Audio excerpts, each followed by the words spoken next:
right, speaking of teams, Kareem Hunt's role, what's it going to be in 2020?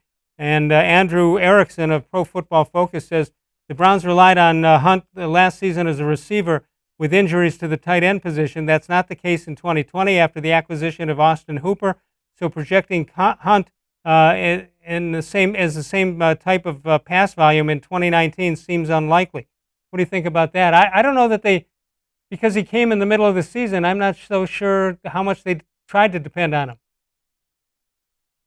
That's true. I don't know what Hunt's role is because, you figure Odell and Jarvis, assuming 100% health or close to it, are going to get, theirs. Hooper's going to get his.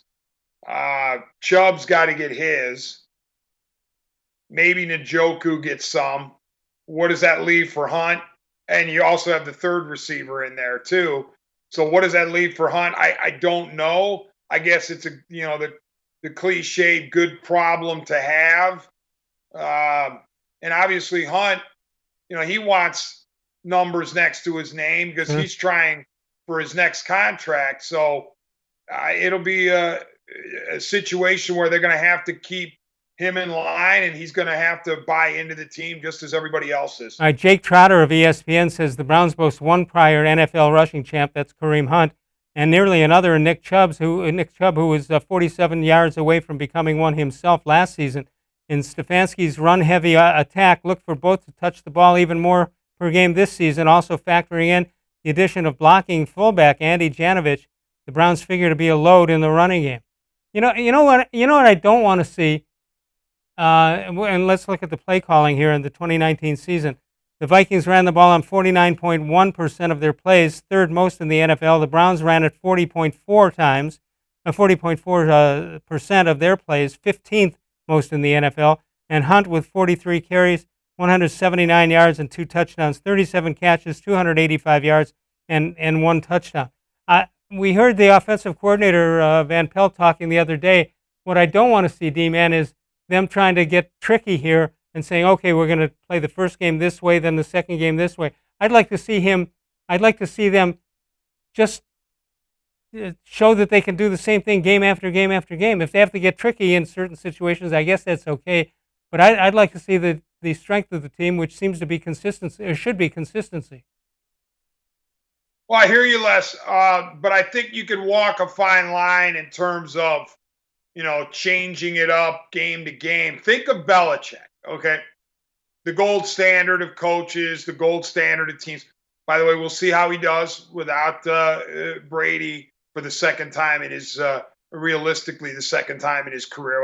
Well, Bledsoe was there too, but, you had the Castle coming in after Brady's knee, and now you've got Brady going to Tampa. So we'll see what happens there at the quarterback position. But what Belichick does from week to week is he identifies the weaknesses of the individual opponent, and he says, I'm going to go at you with my strengths or whatever I can use to exploit your weaknesses. Meaning, he doesn't go into every game saying Brady has to throw 45 times for us to win. Edelman has to catch 10 balls for us to win.